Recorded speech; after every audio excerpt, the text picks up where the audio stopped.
You ever think about quitting? It's the combat of life hammering the snot out of you. Well, stand by, dig in deep, and get ready to get fired up with us.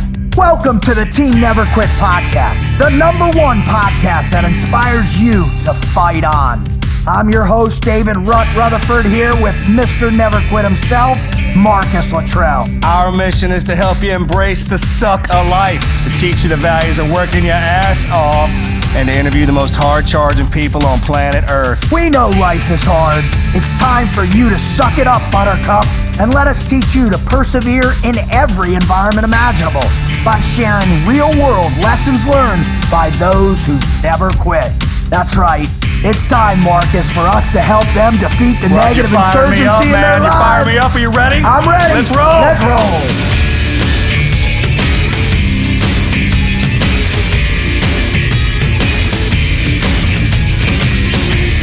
Marcus Luttrell.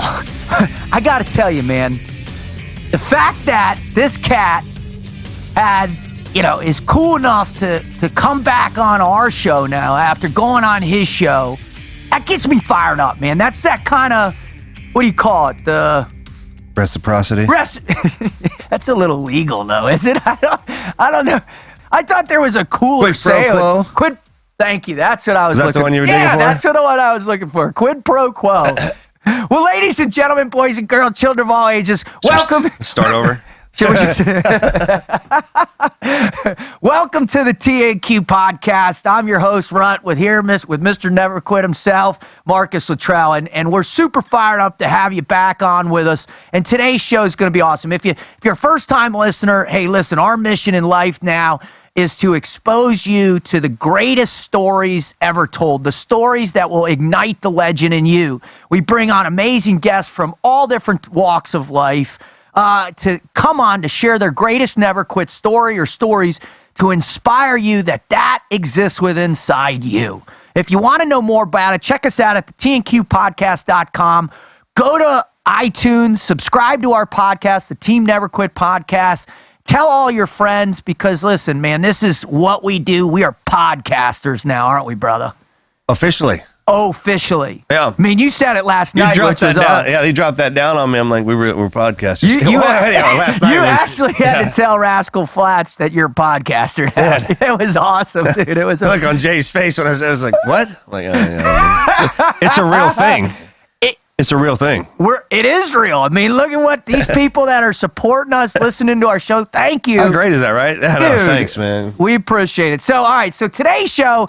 All right, before we get into bringing Jordan on, and he's an amazing guy, we were super fired up. But before we do that, the Wizard has got us for a That's Debatable. Is that today? That's right now. We're cool, doing man. it. We're doing it. When you always drop this on me. I always look forward to what's coming up down the pipe next. That's debatable. That's cool, man. We're doing it. That's debatable. Yep. All right. So stand by because Wizard's going to fire away. So here, go ahead, Wizard. Are you ready? I'm getting ready to drop some serious knowledge on you, bud. You better get ready. Gentlemen, welcome to That's Debatable. 30 seconds on the clock. Question number 1. Most American sport, baseball versus football. Go. Dude, that's easy. That's not even close. That is not even close. Baseball. Yeah. That national pastime, right? Yeah, America's pastime. Although I understand now. No, not really. It's still the same. I mean, you hardcore baseball fans. It's those two are synonymous with America. Like, I grew up playing baseball, hated it, but now, like, I watched that Ken Burns documentary, like 20 million hours long, and I got to understand the nuance of each little thing historically, and I transitioned. So I believe baseball, national pastime. Right, yeah. You there too? Yeah. Time. Question number 2. Which sucks more, winter versus jungle warfare? Oh, that's easy. That's easy, dude. I'm going to say winter all day long, bro. Sucks the worst? Oh yeah. Because I did a Jess course down in the Philippines, and it sucked, but at least I wasn't freezing my ass off, dude. That's a tough one because in jungle, it gets dang hot. You can't get away from anything there as well. Well, you're wet. You're wet. 24/7. Yeah, you're hot, wet, and miserable. Yeah. Which both those environments, the mission sucked. Yeah. You know how it is, man. We'd be bitching about either way. The only thing with right in those, besides maybe a a polar bear or something like that. You ain't got to worry about anything eating you, crawling up on you, because there's nothing moving around out in that kind of weather besides us. Right. That's true. All right, that's. You know what I mean? No. I'm gonna change my answer. You got. And then you're wet because once the environment's. Because you're sweating your brains out because you got so much. You know what? I'm gonna say I'll take winter warfare over jungle. Jungle sucks the worst. It does, right? Yeah, hands down. Yeah. Question number 3. Star Trek versus Star Wars debate. That's easy. Star Wars all day long. Absolutely. Yeah. Have to go with that one too. Because I got to hope my parents weren't Trekkies, I guess, and so we didn't watch Star Trek. We watched Star Wars. I mean, that's us. That's our generation. That's our generation, man. Which we could be in trouble because those Trekkies are hardcore, right? They like to fight. I hear. They get crazy at those shows. You ever been to those Comic-Cons? No. They're awesome. I've never been, dude. Oh man. We ought to try and do a show at one of those. Right? Get one of the artists on. We ought to try and get Stan Lee on here. Oh man, right? Let's do it. Yeah. Question number 4. Who would you rather defend in court, Jeffrey Dahmer or Saddam Hussein? Saddam. I said Dahmer. Really? Yeah. East people. Yeah, I know, but I would just love to hear those stories. I know that's twisted. Say the question again. The debate is who would you rather defend in court, Saddam or Jeffrey Dahmer? Because you know Jeffrey Dahmer's crazy. I mean, he's out of his gourd. Yeah. So it becomes for me. You just wiped my hair and everything. Yeah, I just want to get a gun. That was a damn dictator, man. Yeah. You don't think the stories that he had? I mean, the persecution and. I just think it's pretty damn weird to eat people, man. Saddam never ate anybody. That's a mindset that I'm intrigued by. I mean, you know why all those documentaries on mass murderers and all that they do so well. What are you talking about, man? Melanie, when I crawl into bed at night, it's serial murderers on the. That's when we go to sleep. She's worried about me having bad dreams, but you had up on the tube. I can't Ted Bundy. I can't watch Natural Born Killers or whatever. Question number 5. 6 wolves versus 2 tigers. Go. Ugh. I understand there'd be no math involved. That's a pretty good one. That's a good one, man. Do I have to try and quantify the exponential power of 2 tigers combined? Tear them down, man. I got to go with the tigers. 6, not a complete 6 pack. wolves. Well, what's a pack? It varies, but... I'm going with tigers, man. Those things, they're so powerful, it's crazy. 700-pound tiger. They're the third fastest cat on the planet. On the planet. Gentlemen, final question. Would you rather know everything and be amazed by nothing, or be amazed by everything because you know very little? That's easy. Second one. Yeah. If I don't know nothing, everything's... Because in my mind, the true component of that is being amazed by everything. That's life. Literally, when you get up in the morning, that's can't your wait. Choice. It's something to... Yeah, I mean, that's the essence of life, right? Yeah. We're on the same sheet on that one. Yeah. All right, so we're bringing someone on now, and this person has built really one of the heaviest hitting podcasts that's on iTunes, that's out there. This dude has been seen, the podcast people and Jordan and his team have been seen on NBC, Men's Health, Details, Cosmopolitan, SiriusXM, The Huffington Post, Psychology Today, and Time. They get an average over 2.5 million downloads a month. They've had the likes of Larry King, Tim Ferriss, and Stanley McChrystal, every other pipe hitter, including us, by the way, on the show. So, Marcus, what do you think? Should we bring him on? Absolutely. They're looking forward to it. So let's welcome Jordan Harbinger from The Art of Charm to the TNQ podcast.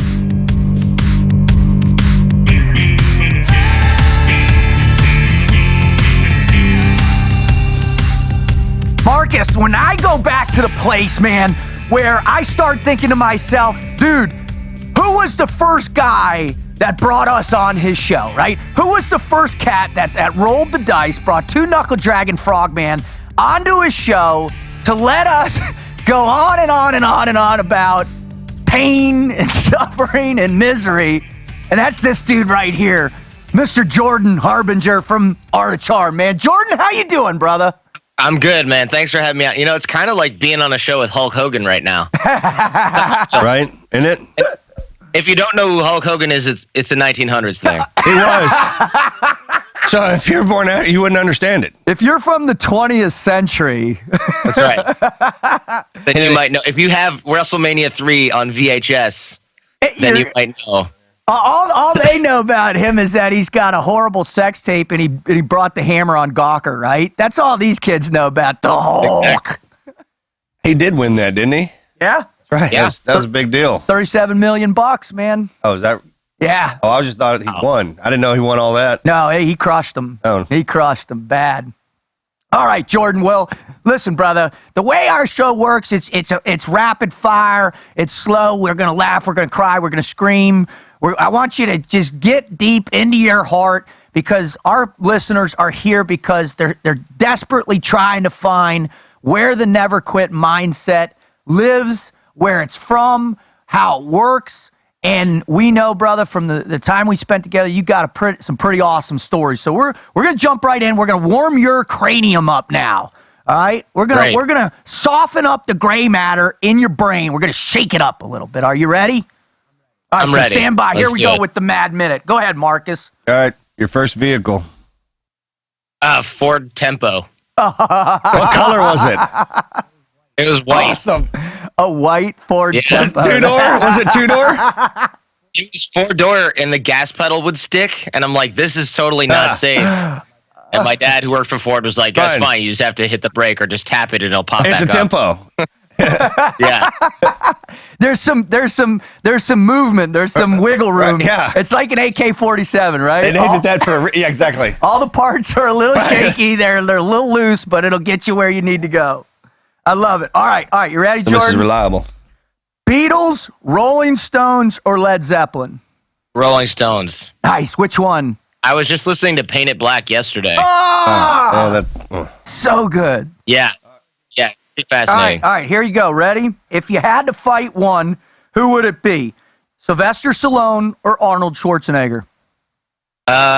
Man, I'm a huge pussy, so neither, but I think honestly, I think Arnold is old enough right now where I feel like he would just be like, and he seems like a nice guy, so he'd probably let me get a few punches in. Stallone, I think, still has something to prove. I love you. Just talk your way out of it. That's what I love. You asked him that question. I was like, all right, whose head could he get in? Yeah, that's what I was thinking. To apply what he does. Totally. And like, who would be? That's right. Yeah, if I'm allowed to talk my way out of it, Stallone, because I think, Schwarzenegger, he became the governor. He's got a lot of high-powered friends. Right, yeah. Stallone, I could appeal to vanity. That's perfect right there, dude. I love that. Oh, the 2-minute size up. Exactly. Once you pull that down, then you know. You're good. Yeah, You're never good. mind. No, you're good. Are you more of a Han Solo or Indiana Jones guy? Great question. Probably more of an Indiana Jones guy. I feel like he's a little more responsible. I'm a little more responsible. I like that. I like that answer. Responsibility. I never would ever have thought about that with either of them, but I dig it. All right. I think he was ready for that question. No, he was so like He's ready, right? you fielded that question before, Jordan. I know. Right. It. All right, here you go. Ready? Yeah, man. If short top that one. If you were president for one day, what would you do? Oh, good question. I'd have to take a ride on Air Force One, definitely. Everyone says that. That's a great answer, right? That's a sick answer. Mandatory. Marine One to the Air Force One, and I would probably not even go anywhere else. I'd take a tour of all the White House places that you're not allowed to see, and I'd be like, all right, where are those files from like Kennedy and man. Oh yeah, they're bunkered down. All of them, dude. Yeah. All of them. Most of those are about to come out, right? 25 years. Soon, 50 years, I thought. 50 years? Yeah. Yeah. Soon. Like I want to look at all those conspiracy things and be like, oh, why don't you just tell everybody that nothing happened? And then they're like, we tried, nobody believes it. And like there's probably all kinds of boring shit in there that people think like there's these great secrets in there. It's probably totally lame. Dude, I'll tell Or every president was thinking the same thing, and then every one of them just dropped something off in there. You go to let me take me to the basement in Area 51, please. Yeah. You don't have a basement, sir. You do now. It's got Donald Trump's real hair in it. So Take me down there. So that's the question, what kind of shit is he gonna do? Like, what kind of trippy conspiracy theories is he gonna plant over the next 4 Not years? Area 51, it's Area 15 now. And I'm gonna put a big Trump sign out front on it. You sure that's not it? It says a big truck. No, that's not it at all. That's not it. All right. What I asked that. You're up, bro. Movie character you'd like to play out in real life? Oh man, movie character I'd like to play, probably Iron Man. Not necessarily Iron Man, but Great, and Tony Stark. Great answer, man. Yeah, that was a good one. Yeah. Why doesn't anybody else think about? That's smart. You're gonna play it out. Be a billionaire and a superhero. Listen, I didn't. You know, Jordan, why did you pick? Is that why? Yeah. squared away. Have you? He has a crazy house. He's like funny. People love him / hate him, and he's got superhero status. But then he can just kind of take it off and be like, "Well, I'll just go back to being a billionaire instead. Take a vacation." Yeah. I mean, It is Spider-Man is a teenager with pimples on his face, lives in an apartment, and goes and hang out to get to do his laundry at Aunt May's. What was I thinking when I picked? Brother, so Spider-Man is Marcus's favorite superhero and actual biggest role model. That is true. I Don't tell me. appreciate that, but at the end of the day, he goes and lives with like his aunt, right? I know. I didn't put In much thought into that whole part of it, okay? It never came out of the uniform. and nobody knows who he is. Whereas Iron Man, right? I believe everyone knows who he is. Exactly. Right. Billionaire, philanthropist, playboy. That's the way he throws that out. Yeah. Marcus, 0. Jordan, 1. Yeah, bro. That's good stuff. We're going to All right, tally up right here. Here's the last question for you. All right. What is your greatest failure in life? Oh man, I hired some of my friends early on in this business that I run, and I had to fire them because they just like money, as you guys probably know, turns some people into just demons, and they just, instead of being friends, they were like, "Oh, I want to steal some money." It's unbelievable. Oh, I'm sorry that happened to you, brother. That's a bad deal. You got to fire people, and you lose friends, and you lose money. It's like the worst of all these little. That trick, man. It's a perfect storm, man. It sucks bad. Yeah, it really sucks. Betrayal is the worst. Tell me about it. Yeah. Betrayal is the worst than anything, I think. The second biggest failure that I think people might actually also be able to learn from is going to college and then law school. It was just such a huge waste of time and money. I'm not using that stuff, and I've racked up 6-figure debt doing that stuff. Well, the way I look at it, brother, is you got really smart on your way to get to where you are now, bro. Yeah, and I got to tell you, man, Marcus and I, we're just totally impressed with what you've built and your team and what you got, brother. And it just, again, it's just a real privilege to have you on with us, Jordan. Well, thank you, bro. I appreciate that. That definitely makes me feel better about spending $130,000 on college. Yeah, that just like Rut said, man, we actually trick ourselves too, because if you think about it like that way, you'll be pissed off all the time. All the time. Like, I actually had to go do that part to get this part. You got to rationalize it. Like, I wouldn't have known about all the things I'm doing now if I didn't get, I wouldn't change it. People go through serious shit, and they're like, I wouldn't have changed a thing. And it's like, yeah, you probably wouldn't have really wanted to get leukemia or whatever it is. Like some horrible thing. They're like, I wouldn't change a thing. I'm like, yes, you would. You would. You would change leukemia. You would change, That thing you got growing on your lip, man. I know you don't want that either. Come on. Hold on, though. I just watched a documentary on Lemmy. And that dude, he had those huge boils on the side of his face, man, dressed like a Nazi, smoked, drank, was a speed freak. And that dude, when he says, I'd never change a thing, I believe him. Yeah. Well, what were his other options right at that point? Like, sometimes you got to look at the back and go, well, the fact that you're still alive and you're on TV right now, this is the optimal outcome for you, right? Sure. And he says that. He says, everybody, all my friends are already dead, so I'm good to go. Right. Yeah. He wouldn't change things. He'd just change the order. Yes. You know what I mean? That's the kind of guy he is, right? I just changed the order up a little bit. Yeah, but I mean, come on, dude, not nothing. That's awesome. All right. So, Jordan, that is our mad minute that we like to stretch a little bit. So let's shift, man. People are here on this, come here to listen to us because they're searching for really amazing stories. They're at a point in their life where they got to come over some kind of obstacle. They're facing deep adversity. They're down in the abyss of despair. And they're coming here because they want to hear something that's going to connect with them, that's something that they can relate to, something that's going to inspire them to really live with that never quit mindset. So if you could, please share with us and our listener your greatest never quit story.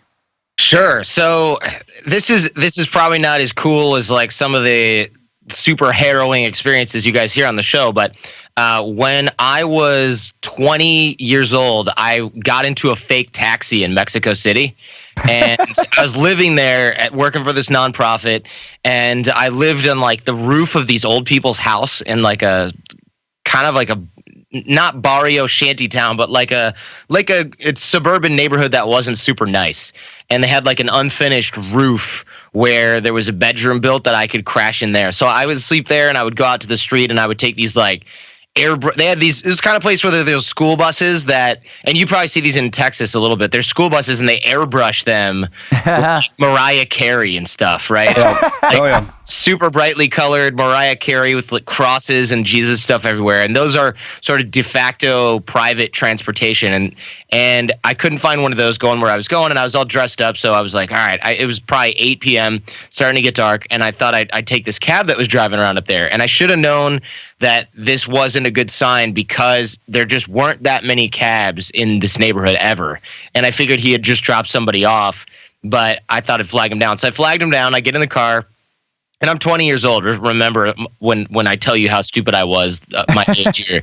And I get in and tell him I want to go to the center of town. And the center of town in Mexico City is this like presidential palace. There's, it's like the White House in DC. And he goes, okay. So we're driving. And Mexico City is like a bowl. Yeah. It's like down in the middle of the bowl is the presidential palace and all the old stuff. And the outside of the bowl, as you get higher and higher, are mountains and neighborhoods that are more polluted and less nice and all that stuff. So I'm living outside the bowl, and we keep driving. We're going up outside further away from the center of town.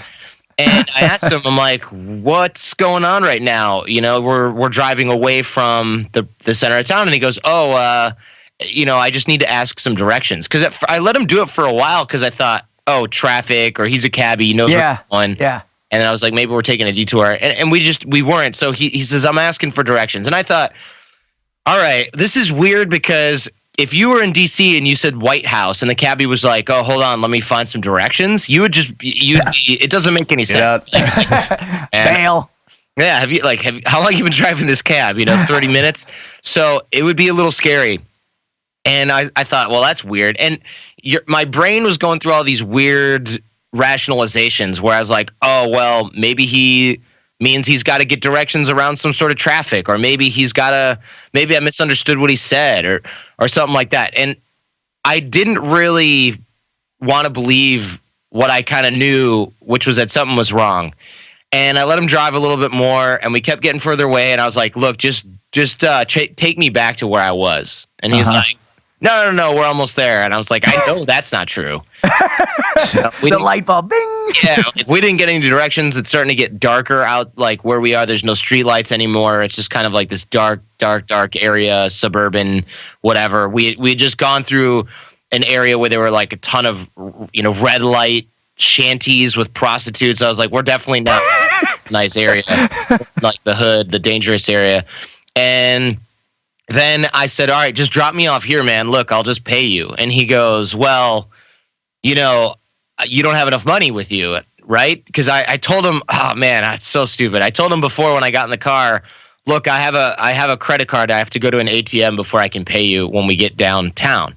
So he knows that I have a credit card in my pocket and I'm dressed nice and that I'm foreign, which is just bad news. Yeah. This is the year 2000. I was 20 years old. Just to reiterate. So we're driving and I'm like, oh crap, I want to get out of the car and I can't because you know how in old cars, if the plastic part's ripped off the lock, when it locks, it goes below the yeah. It sucks. So I'm like, oh shit. And I thought, I'll just kick the window out. And then I was like, well, but then I'm still going to have to open the door because otherwise I'm going to have to climb through this glass plate. And I knew that there was a low chance that this was nice modern auto glass because it's like a 1968 Volkswagen Beetle. Beetle, right? Yeah. I thought, like, if I kick this open, it's probably going to be plate glass, which means I'm not going to even be able to crawl out without just like possibly cutting myself to the point of lethal wounds. Right, I could bleed to death trying to get out of this moving vehicle with plate glass around me. So I thought, all right, that's not going to work. I checked the other door, same situation. I thought maybe this car is designed to have people not be able to get out because all the locks went below. Right. And he starts to stop the car, and we're in front of this like crappy cinder block building, really ghetto, no real lights, like very, very few lights except for coming from the inside of some of the buildings. And I put my arm between him and the door because I'm like, don't get out of the car. This is before everybody had cell phones, so he couldn't text his boys, he couldn't call anybody. I figured like this is the place, this is the secondary. This is the moment. Right? This is the moment where you will get chopped up into little pieces, or like a bunch of guys will run out of the building and get you or something like that, or get in the car with you or whatever. And no one can hear me screaming here. And even if they could, they wouldn't care because there's nobody. Everybody around here looks like they're just minding their own business, living in like a shack. So I don't think at that point, he didn't know that I had my arm between him and the door. And I said, don't move, just drive me back. And he's like, calm down. And he reached for the glove box, which is probably where he had like a knife or a gun or something. So I pulled him back. I'd slid behind him at this point. I was sitting like a corner from him. I had slid behind him at this point. I pulled him back into his seat with one arm, and then he made a fast one for the door. And then I had my arm there already. So I reached up around over his face, and I just like choked him / smoked really clumsily with my forearms. And he was probably like 50 and I was 20. I probably weighed 210. He probably weighed like 125 pounds. So after he stopped moving, I climbed between the seats over like this giant stick shift. There's no real console in that car, I remember. And I opened his door and pushed him out of the car, got out of the car, pulled the rest of him out of the car, got back in the car, tried to drive the car, couldn't drive shift because I was freaking out. I was freaking out. And on top of freaking out, every car that's from 1968, 1970, whatever, any car that's 30, 40 years old has like a trick to the clutch. Yeah. So if you're not used to driving a stick, and you're 20 and you're freaking out because you're almost getting robbed, and there's some sort of trick that you haven't driven this car before, maybe like you got to double tap the clutch or yank the shifter really hard. Like I didn't know this, and I felt like I didn't have time to figure it out. So I took the keys out so that he couldn't just get up and drive after me if he woke up. And then I just threw those keys away, ran all the way back towards where we came from. I probably ran like 2-3 miles. Wow. Just sweating. And I was running in like dressy shoes and these freaking Banana Republic chinos or whatever I was dressed in at the time. And I finally flagged down another car, and it was impossible. Nobody wanted to stop because I was like this white guy in Mexico, running clothes in the middle. It's probably like 9:30 p.m. at this point, looking really, really disgusting. And finally somebody stopped, this older guy, and he's like, what's wrong? And I was like, oh, these guys tried to kidnap me or something, and in Spanish. And he's like, well, it's dangerous here. And I was like, I know, I got taken.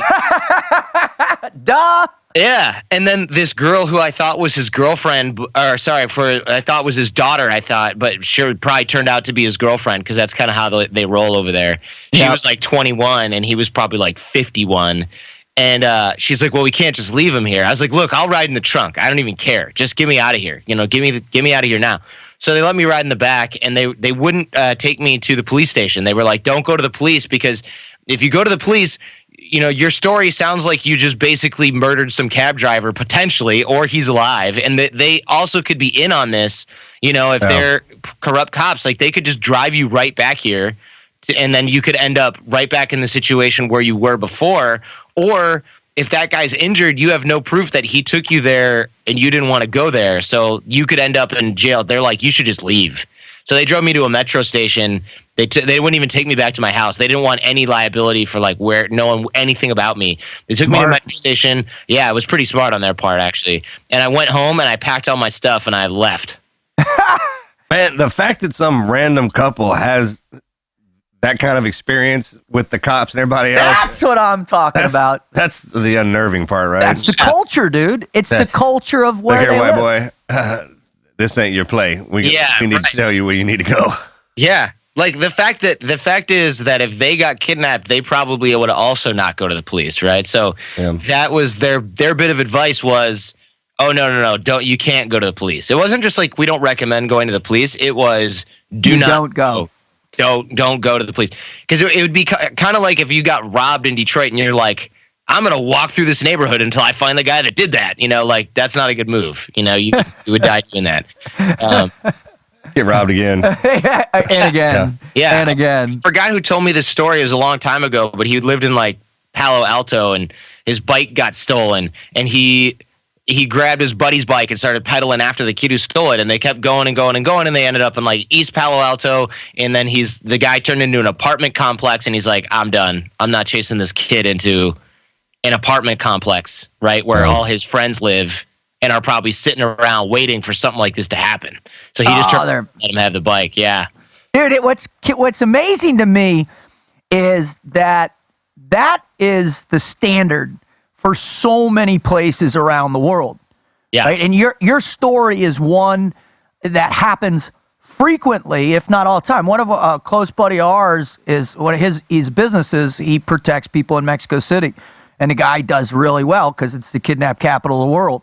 Man. And one of the things is when you the beauty of travel is the getting to be exposed to the great aspects of culture around the world, but it's also the beauty of it is getting exposed to the negative aspects of culture and the lessons that they can teach you that then you can turn and implement into your lives. So Jordan, when you had that experience and you were flying back to the States or wherever you went from there, how did you use that experience as a stepping stone for growth, for your educational process? I mean, what impact did it have on you in the near term and the long term?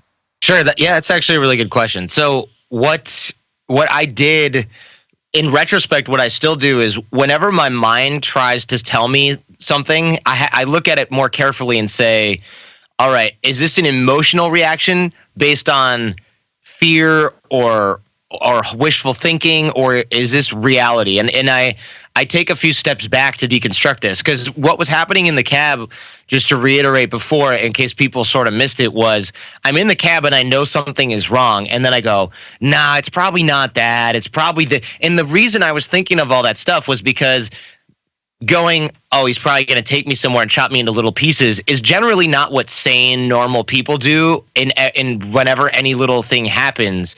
But it is something that I realized something was seriously wrong well before I took action.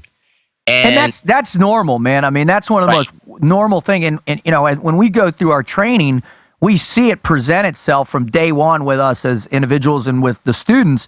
And the key for us is we've got to, it's instilling the intuitive decision-making process when threat recognition presents itself. So go on with what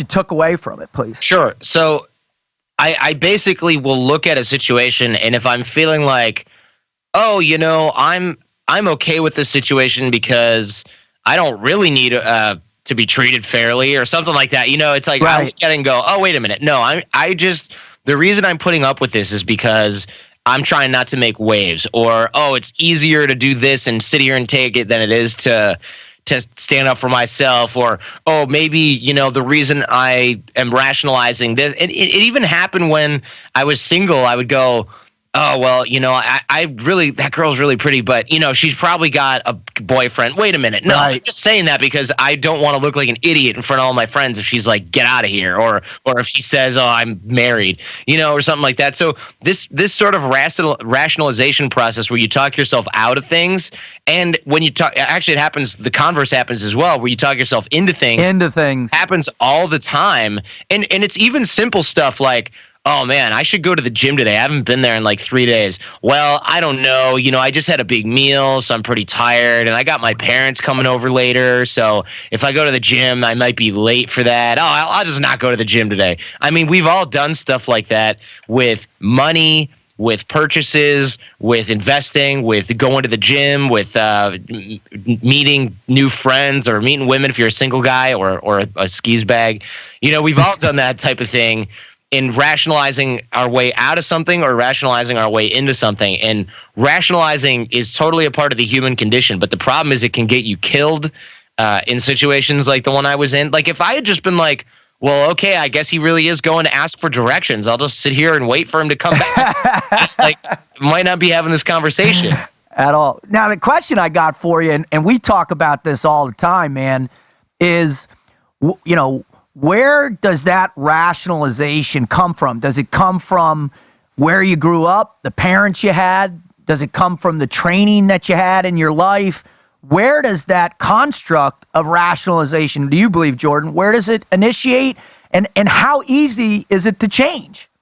Yeah, I don't know 100% about where it comes from, but I have a feeling it comes from programming. It's a combination of different things like expectations and programming. So if you expect yourself to be safe because you've lived in America your whole life, then when a cabbie's like, well, I got to ask directions, you're not thinking maybe he's a murderer or a kidnapper. You're thinking this guy's an idiot, maybe doesn't know where he's going, but you don't expect the worst. So there's expectations there. And there's also programming. Like I'm sure there are people out there who have died because they didn't want to tell some guy, women probably as well, especially who have died because they didn't want to say, please don't follow me down this alley. You're creeping me out right now. Or actually, I'm going to walk up to my door by myself because I don't know you that well. They didn't want to be rude, so they got, murdered or something in their own apartment. And I am sure that has happened because of the programming. So when you combine expectations and programming, you go, well, my past experience, the programming, has provided me the example that this is probably not going to end up poorly. Because very few of us have experiences where we died and got murdered by somebody, right? And lived to tell the tale. There's there's one of us in this room that's done it. Very, very few. And so when I'm thinking, oh, what's going to happen here? I'm not thinking, well, last time you got kidnapped by a taxi driver, they cut you up in little pieces and you're never seen again. Right? So your programming and experience says this is going to be fine. And your expectations say this is going to be fine. And your mannerisms say, well, why should I be the one to escalate this? Because I'm a nice person. I'm not going to be the first one to get violent here. And for me, I just thought after a while, well, wait a minute. I'm doing exactly what he wants me to do so far. And I'm already in the secondary location. Like I'm already at a huge disadvantage. I'm in his car. I'm in maybe his neighborhood right now. I don't know where I am actually. I don't have any weapons. He probably has something in the glove box. I didn't check actually. That's the one thing I wonder is what was in the glove box that he was reaching for. There's probably a knife or a gun. Hopefully. Not or a map. Or a map. Kids, and he's like, look, I'm GPS, just to my kids. Petition for Save the People. Who knows? Letter from President Clinton or whoever. Yeah. About a guy. Surprise birthday party for you. The whole Surprise! family. Everybody's waiting for you in the house. Exactly. You choked out Uncle Frank. You didn't know. Yeah, exactly. All right. So I love your description of it. And I think all those things are relevant. I mean, for sure. And they do, right? Oh, sure. The whole time he was telling that story, and you think about that, the most important thing is to never totally ignore your gut. Oh. I mean, and this happens to people. You don't have to get jacked up in a cab to do this. Just imagine standing and I see this all the time, and it happens to me a lot too. So standing at the airport in lines or at the store buying a water, and you don't know exactly where the line is, right? So you walk up, and there's somebody standing there next to you, and then there's the other guy who always walks up, who jumps in front of everybody. And as you're moving up the line together, right, you're in two lines, and no one wants to say, hey, who was here first? I do it now. Yeah, exactly. But after you've been in the situation enough times, you take control of it. Right? Exactly. And I mean, I think it's one of those things where everybody goes through that in some form or fashion. It's all that stuff that it's societal norms. It's the characteristics that make you social that constructs. We can inhabitate. Yeah, with each other. Amen. It's politeness. Yeah. And some people are really, really polite on all the way to the fact of getting your ass killed. Right. Because you don't want to hurt somebody's feelings. But you can walk into a room full of people you don't even know, and if somebody's got that, hey, there's something wrong here in this room feeling going on, you can feel it, right? It's one of them. You can feel that tension when you walk in there, no matter what it is, and eventually you can see where it's coming from and put it all together. And that's what he was talking about. Look, man, you can always take a step back. We say we don't run to our death, and even if you get hit in the face, man, always there's time to figure out what's going on. And then once you started putting all that stuff together, which didn't take very long, and you remember when all that kidnapping was going down back in the day in those green beetle cabs? That's exactly what same situation, except for this was 2000, and I think those kidnappings that we heard about on the news was probably like 10 years ago or something. Yeah, it was like late 2000s. Yeah, so the fact that's before that. And it's just, maybe that guy was the originator. He was the plank owner of the Green Beetle kidnappings. That you actually foiled. That was the first one he ever tried, and you foiled him. And it made him doubt himself, but he went back, and he ended up succeeding. Yeah, I put up plexiglass, fixed the knobs. Or something where he couldn't get choked out from the back. The first result in Google for green Volkswagen Beetle kidnap is Mexicans try to fight plague of kidnapping September 8, 2004. And it's really scary because it says the video arrived last week by email, blurry, jerky, and laced with terror.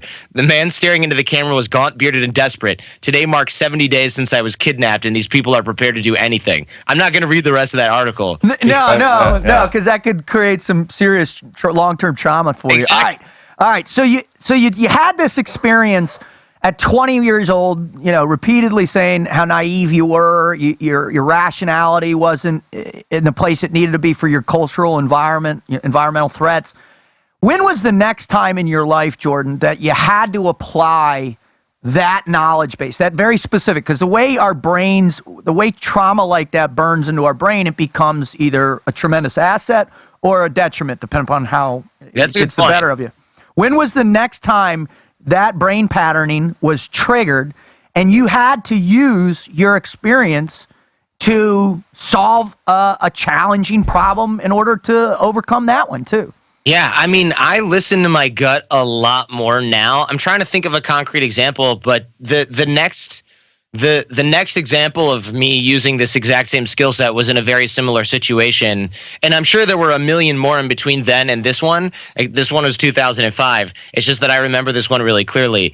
I had a fellowship, like a scholarship from the Department of Defense to teach English in the former Yugoslavia.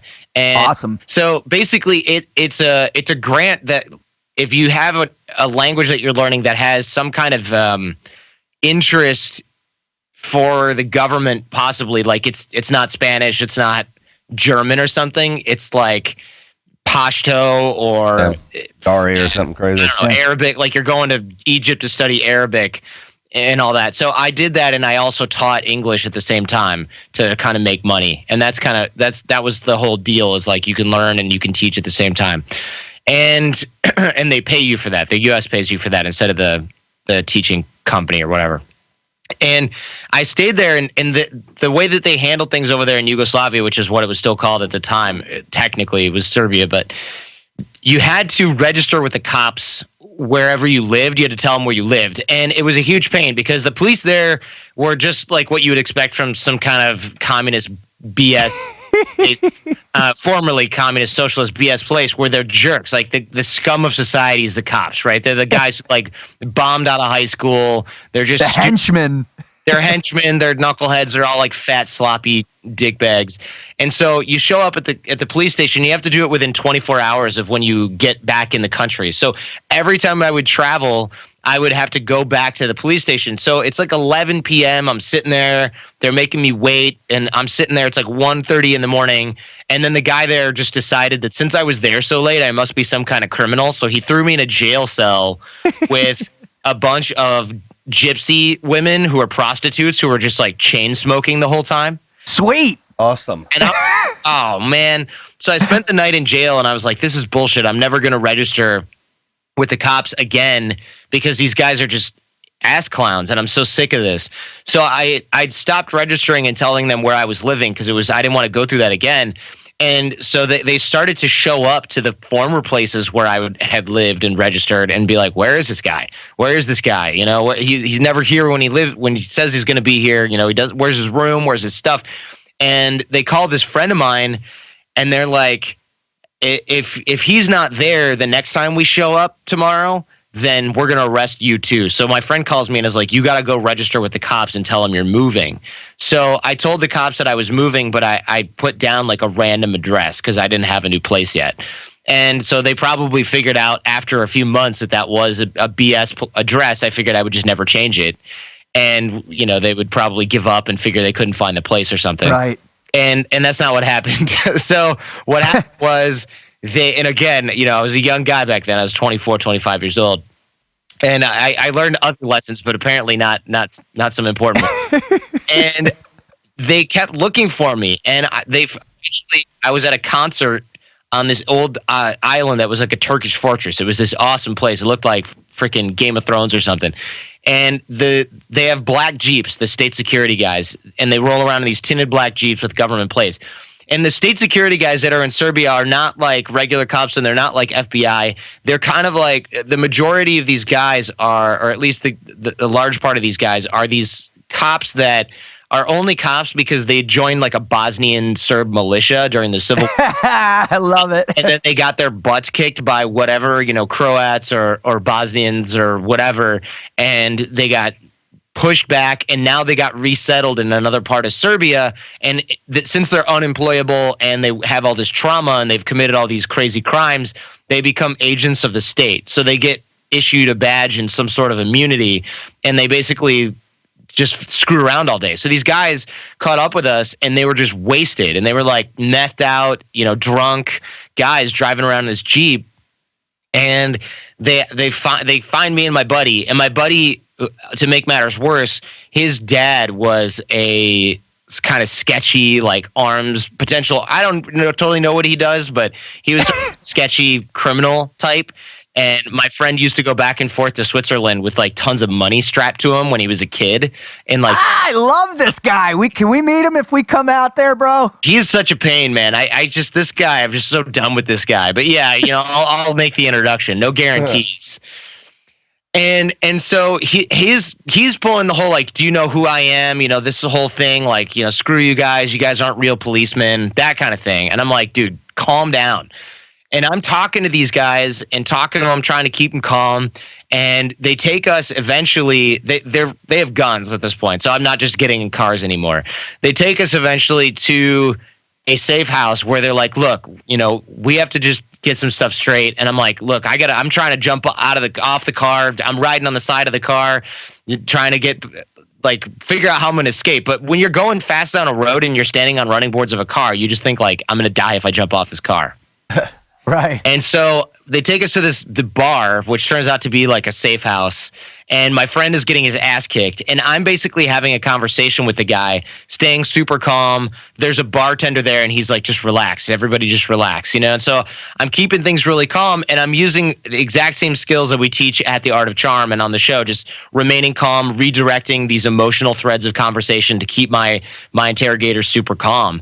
And eventually, they ended up leaving to go get us some water after a while. And that's when we ended up escaping, when I grabbed my friend and escaped. And so this was kind of a more harrowing but less harrowing experience in a lot of ways, because I didn't get hurt that much. I had some burn marks and stuff from some like cigarettes, and I had some slaps and bruises, no big deal. But my friend had a bunch of puncture wounds because he was opening up his mouth and being a dumbass. And so they were stabbing him with a needle, which is totally terrifying, because anything like a needle is just like, where was this thing? And so he had to go to the military hospital for a couple of days. He had cracked ribs and all that stuff. And so the way that I use the skills here, it seems like a totally random different story, but the way that I use the skills here was I had planned in advance for something potentially terrible happening. I still went to the damn secondary location. I wish I'd taken that anti-kidnap course sometime between the first and second time. But I still was able to manage to keep everything calm, pull all the humanizing tactics and stuff like that, and keep people not thinking about the negative side. Keep my teacher not thinking about the negative side of things, and keep him positively focused, redirecting the conversation, and looking at my own rationalizations, never really acquiescing to those, never thinking like, all right, this is going to be fine. It's going to turn out okay. Just go with it. I never went with that. I was always trying to take control of the situation at every point, during the whole interaction. And in retrospect, there's still things I would have done differently. Like I probably would have just like bounced and never gone with them and let them do the whole thing in public, because I feel like they would have given up on trying to take me in front of a bunch of people, because it wouldn't have made as much sense for them, and they were just wasted. So they probably would have just been like, screw it. But it would have been a lot easier for me to just go with it and think, oh, everything's going to be fine. But I've remembered that first instance of my brain trying to trick because your brain's trying to trick you into thinking everything's fine. Yep. In order to remain calm, because it doesn't want to go into like maybe because it doesn't want to go into adrenaline overload, but it's not helpful because it keeps you calm by keeping you in denial. So you have to find that happy medium of your brain keeping you calm while also remaining fully aware that there's something that's happening that you need to maintain control. And it's called stress inoculation. Yeah, that makes sense. I mean, I don't know that much about this stuff. You guys probably have formal training on this stuff. And the great part about it is you can hold that adrenaline push at bay once you control your mind enough to once where you get it. you keep calm. And I got snatched up too. It was one of them deals with just when you redirect and push everything away, but at the drop of a hat, you can literally think in your mind, I've been kidnapped, and turn that on, and that adrenaline will fire, and that's what gets you out of there, kind of in a hurry. Right. Deal. We talked a little bit about that last night. Yeah. Yeah. Well, what's interesting to me, though, is I hear you, deconstruct the event, and I love that, your hyper awareness to, those pivot moments. And I think that's the real valuable lesson in your description, and also your growth from the first one to the second one. And obviously now I also, it sounds like, your combination of emotional intelligence, positive psychology, as well as real world acumen, right? Were able to help you move into the position where you are now with what you do at Art of Charm. Were these two events, do they play a huge role in your desire to move forward and do what you're doing now? I think there's probably some subconscious stuff happening there. I mean, yeah, definitely the 2005 incident did. The 2000 incident in Mexico made me think like, oh man, I should really join some sort of law enforcement thing or whatever, because I feel like there's a lot of crazy ish out there that needs fixing. And I looked at a lot of different avenues for that. But 2005 definitely, because I thought, oh man, this is so common that, well, the 2005 incident actually was one of the few times, it was kind of a turning point where I was like, wait, I could actually die. And you remember when you were in your 20s and you went through that one or two situations? I was just thinking about that. You realize the mortality phase. Yeah, the mortality phase, where not like I'm gonna die, but just before that point, you always thought everything will be fine because it always had been fine, and every movie ends up fine, and you're, oh, I'm pretty tough, I'm pretty smart, I'm 20. Yeah, everything still heals up the right way, kind of. What's that? Yeah, everything heals up. You can go drinking the night before, get hit, by a car in a parking lot, get up, you've got a scrape, you got a hangover, you go to the gym the next day, and you're like, I'm freaking invincible. This is awesome, right? And then do it again. Yeah, and you do it 3 days in a row, and you're like, I feel great. And then suddenly, at some point in your 20s or 30s, you're like, wow, I was sick for a really long time, or wow, I almost got killed there, or wow, I broke 3 ribs, or I got a concussion, or I was in a coma for a few days. Like everybody's got their little incident where they get out of that and they go, oh man, like I am just as fragile as everybody else. I just didn't realize it until now. A humbling moment, isn't it? Yeah, it sucks actually. I really greatly preferred the whole I'm invincible, tough ninja. We're going to die. That was a really cool phase of my life now that I think about it. Right? Damn. Yeah. Mine was my final contract, my final deployment, fall of 2011. I missed my oldest daughter's first birthday, and I got emotional. Here I am in a really horrible place in the world. I'm doing really sketchy things every single night. And every night's a night I could get blown up, shot, or beheaded. And I'm literally like, I missed her birthday. I got the Skype call. I saw the pictures, and I got emotional. And I was like, I felt vulnerable. And I was like, all right, I think it might be time. Yeah. Dude. Oh yeah, man. You know? When you see it is one thing, but when you feel it as well, that's kind of, and especially when you're out there doing that kind of thing, and then you see what's back behind you, and you're feeling kind of like it chops you down. Yeah, it chops you if down. you're feeling kind of mean anyways, and then you see something like, oh, now that was a total dick move there. Totally. It just shoots that into overdrive, and it's a change, right? It's a change. A complete life psychological change. change. One moment, literally, man, it all comes into the. Well, that's wild. Well, Jordan, man, I got to tell you, dude, I love the way you describe it. One of the great things is the people come in and on the show with us, they have such passion for telling these stories because of how pivotal it was in their lives. And, if you were to look back and also looking forward and what you're doing in life and where you're going in the future, what are some of the, what are probably, 3 or 4 or 2 or 3, whatever it might be, what are the most powerful things that you can take, that you've taken from those experiences and that you can share with our listeners that they can begin to either search for or apply in their own lives? Sure. I think the key for me that I can pass it down from these different experiences is look at the reason that you think things. And that sounds sort of weird, but what I mean is whenever you have a thought, don't believe that it's true just because you're thinking it. Because every thought that you have is a product of your programming, your experience, like we mentioned before, your life experience and your programming, the being polite, that whole thing. Because I think a lot of people think they believe their own excuses a lot of the time.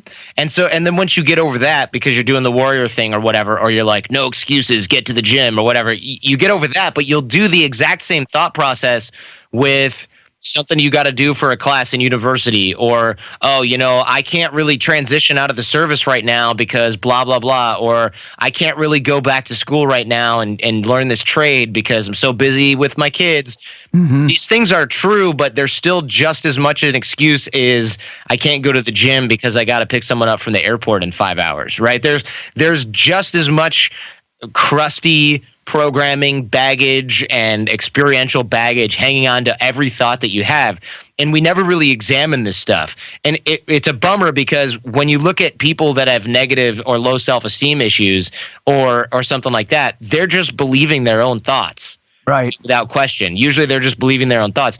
And we do a lot of believing our own thoughts, whether we have low self-esteem or high self-esteem. We tend to believe the voice in our head because we think it's us. But really it's just a combination of our programming and experience. So if you start to examine the motivations that your brain has for telling you things, it's telling you to eat that burger and fries because you'll go to the gym and work out extra hard tomorrow or whatever it is, like anything that you're doing that you're rationalizing, it's always a result of your experiences and your programming. And you don't really notice it until you start to pause and go, all right, why am I telling myself this? It's because I don't want to do it. Well, why don't I want to do it? Well, because it's hard and it's far away and it's cold outside. All right. So you have to start then eliminating those rationalizations. And the way that I sort of do this on a really basic level is, for example, if people don't want to start, when I started running, which I don't do anymore because I hate it and I do something else instead, but I cycle. But when I tried to get out there and start running because I was kind of a fat ass in law school, I would get up early before class, and it's Michigan at the time. I lived in Michigan. I'd get up and I'd be like, it's so damn cold. I don't want to do this. And I'd go back to sleep. And so I said, all right, instead of I'm going to go for a 5-mile run, I'm just going to get up every morning and I'm going to put my running gear on. And then if I want to go back to sleep, I'll go back to sleep. And then I would put my gear on, and I'd go, all right, well, I already got my stuff on. I'm just going to go run. And that worked for a while, and then it stopped working. And then I would go, all right, instead of just getting up and putting my clothes on, because I know how cold it is out there, I'm going to get up, put my clothes on, go step on my front porch. And then if I want to go back to sleep, I'll go back to sleep. And I never went back to sleep, because if you just tell yourself, I'm going to put my running shoes on, go and stand on my front porch, you get that cold air. You're like, oh, I'm already in all my stuff. And you go for that run. You feel like a total ass if you go back out there and you go back in and you take all your stuff out and you crawl back into bed. I did it one time. I couldn't go back to sleep because I felt so guilty. So you use your own psychology against you. And the only way to use your own psychology against you is to actually examine your motivations. And so if you examine those motivations and those thought processes and you break them down to those little component parts, like, oh, the reason I'm making excuses not to go to the gym is because it's a pain to go outside because it's so cold. Well, all right, tell yourself you don't have to go and then just make yourself face the cold. It gets a lot easier because you break it down into components. And then at some point, you set up the reward so well for running that you don't care if it's sleeting outside at 4 o'clock in the morning and the sun hasn't even come up yet. You're just hooked on running, or you're just hooked on going to the gym, right? Because you built that in. You have to change the pain point from being, oh, it's so cold out, and that's the pain point. Because our brains, we shy away from pain. We avoid pain much more than we seek pleasure, and much, much more than we seek long-term goals. So you will avoid the cold of going outside much more than you will avoid looking like an idiot in your wedding photos in 9 months from now, right? Like looking like a fat slob. So you have to set up pain points that are immediate, and that immediate pain point might be, look, you can change the pain point. It doesn't have to be, look, go to the gym every morning and work out. It can be just stand outside in your gear. And that pain point is enough to get you out of bed. It's all about examining motivations, and they usually lead to pain points. Does that make sense? It makes great sense, absolutely. dude. It's awesome. Well, Perfect way to explain that. And I've never heard it put like that too, but it's breaking it down to the nothing. And we say that too. I mean, even though I want to be a Navy SEAL, I have to do this push-up first. Well, in order to do that, I got to be able to bend my knees and get down there and do what's what. And I'm talking about building calluses. yeah. So imagine somebody who's afraid everything's soft or weak. Just take your finger and start tapping it on the table. Eventually, it's going to callus up, and you're going to go to your knuckle. You can callus your whole body and your mind Inside and out. Yeah, inside and out, right. To handle anything. Amen. And make the reward itself is just the act. And when that happens, when the reward is the act itself, then the motivational shift. it's locked in. That's part of your life. It's locked in. Part of your baseline now. Behavioral, cognitive, emotional lock-in, dude. I love it. Wait, Go for it. that was good. Well, thanks, brother. I appreciate That it. was nice. Hey, Jordan, I love it. Sounds like you have put an incredible amount of thought, time, energy, and focus in a very regimented process to improve on all these skills that are repeatable in every aspect of your life. So that's what the art of charm is. Can you tell our listeners where to go, where to find you, and what they can expect? Yeah, so what I do on The Art of Charm, it's a podcast just like this one that you're listening to right now. I don't do the video element, although I might start, because it's pretty cool being able to see you guys and your shining faces this morning. It's not a media room. In your it's in your the media TNQ room here with all your podcast crap. studio. Yeah, no, it's Oh, the studio, man. Look how much. post Spider-Man back there and everything. Right? It's cool. Like all I got is this crappy like lights and a door with all my gear in it and an acoustic panel. And like if somebody walks in, right now, they're Maybe just that's going what to you be start on this. doing. So I need some kind of cool backdrop like you guys Second said. job. But you're listening to a podcast right now, of course. I'm The Art of Charm, or AOC is what you'll see in iTunes or Stitcher or the website. Or people can go to theartofcharm.com. And basically what I do is I teach a lot of skills similar to what I mentioned today. I also do interviews where I ask brilliant people interesting questions and I make their wisdom available to everyone. I had you guys on, so as you can see, there is exceptions to the brilliant people rule. But That should actually be a disclaimer up in the. You got to put an asterisk so when you post, back on the post for that Yeah. one. Hey, When you are going to de-learn on this show. Rut and Lut. Whole different category. we got a lot of good feedback. Surprisingly enough. Got a lot of good feedback on that one. Surprise, surprise, surprise. But I interview people like I had Larry King on to talk about conversational skills. I had General Stanley McChrystal on to talk about how to make tough decisions. I've got CIA agents to talk about how they read people. I had FBI hostage negotiator on to talk about negotiation. And then we teach those same skills to the listening audience. So it's pretty cool, if I do say so myself. And people can find that at theartofcharm.com, or they can just search in iTunes for AOC Podcast. No, it is what you do, man. It's an awesome show, and you're right. Those guys, and the only reason I know this because I got my butt handed to me by a CIA operator. I mean, just the bet was that he couldn't pick me apart. We were at the lunch table. I think I've told you this story, right? And then by the time he came over and buddied up with me, and we just started talking, and I mean. In about 30 minutes, I thought I was best buds with this dude. And was just telling him I'm from Texas, man, and blah, blah, blah, this, that, and the other. And it's amazing what you can do. It's the confidence level and just overall those certain questions that you get in, man, and just opens that door. Rapport. And it's developing that. I mean, beating the hell out of somebody and dragging it out, one way to do it. But when you get that guy who smooths right in there and just, you think you've been buddies forever, stand by. Yeah, you're done. You're done, man. You're done. Well, Jordan, thank you so much, bro. And you can also find Jordan on Facebook and Twitter and Instagram and all those. Please follow him, guys. So, Jordan, man, it's just been a real privilege, dude. I loved having you on. I love the stories, but more importantly, I love your mind and the way you were able to delineate, in specificity for our listeners, how they can learn the never quit mindset as it relates to your experience was awesome, brother. So, thank you. Thank you. It was really fun being on your show, guys. I really appreciate it. And look, this has been super cool. I really appreciate the opportunity. Yeah, Awesome. brother. Take care. God bless you, brother. We're up. Later.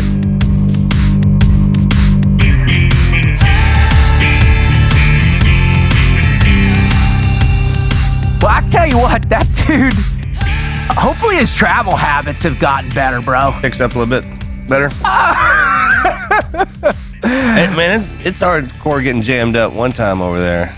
But to have it twice, man, and that Yugoslavian one, man, that could have gone sideways fast, dude. Morgan got jammed up one time overseas. He was telling me about it, and Really? you know what he's capable of. Oh, my and God. He's like, I didn't like that.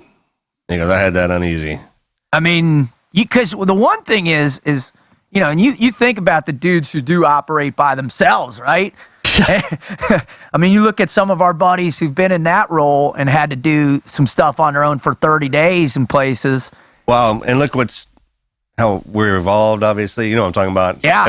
That's a one-man show right there. Oh, bro, and it's going further down that path right now. Yeah, that's what I'm talking about right there, right? Oh, my God. So if you don't possess those skill sets that Jordan was talking about, you know what I mean? If you don't have that emotional awareness, situational awareness, whatever you want to call it, you're not gonna be able to process in real time. What an awesome skill set! I mean, we get it by default because of the training, and we're it's part of the program. But and we were discussing this earlier offline. Back in the day, if you couldn't take care of yourself or you didn't have buddies, then you had to be funny, right? You had to be quick with your tongue if you weren't quick with your fists. And I mean, them guys that aren't funny, you literally sit back and you can talk your way out of most situations. I mean, if you've been pulled into one of those deals and you're not, well, if you're not dead right away, right? If you're not dead right away, you got a shot. You got a shot. Yeah. Right, hands down. Yeah. They hadn't killed you right off the bat, you got a shot. You were talking about, your experience with an interrogator as well. And one of my closest friends in the past has been a guy that spent a lot of time doing that work. And man, his thing was, every single time is probing for that emotional gap that you can make that connective tissue. And it's the most powerful thing in the world, right? Well, look at how throughout history people manipulate one another, not so much by, dropping an atom bomb will definitely manipulate you, but more so that being able to get into somebody's head, connect with them, and convince them to do things on a grander scale. And make it think it was their idea. Yeah. That's awesome. That's big stuff. Well, right? It can be dangerous and a blessing. I mean, you get somebody who is really proficient at that. Oh, dude, stand by. I've met some dudes that are like, they're super geniuses, and they can do that stuff in real time that stuff I can't even imagine. No. I mean, the guy that I got a hold of me, man, just think he'd been in the situations in wartime to apply that. Yep. And everywhere. He was real good. He was super good, huh? Yeah. So much so I'm bragging about getting worked over. It was that good. I'm like, bro, that was a good job, man. I love it. Well, we were super fired. I mean, so listen, honest God, if you need some education, you need to understand some of these things, how to have better relationships, how to do better at work environments, man. Check out Jordan and his team over at Art of Charm, man. They spent a lot of time, a lot of effort to try and give you some unique insights on how to process this stuff. So I think it was awesome having him on, man. I'm super fired up he came on with us. Absolutely. Well, so that's all we got on this show, this episode of the T&Q podcast. And as usual, I just want to thank you guys for the incredible support that you've given us here over the last few months and supporting us.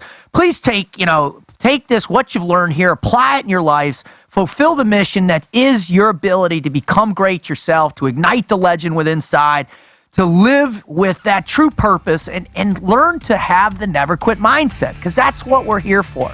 That's our mission. That's what Marcus and I truly care about, is your ability to overcome obstacles, face adversity, and to live an inspired, fulfilling life, right? I mean, that's why we're here.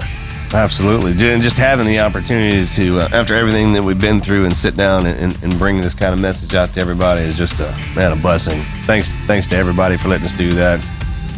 Thanks to the wife for letting me get out here and do it, and for all my friends that watched over me. God bless. God bless. Thank you. We're out.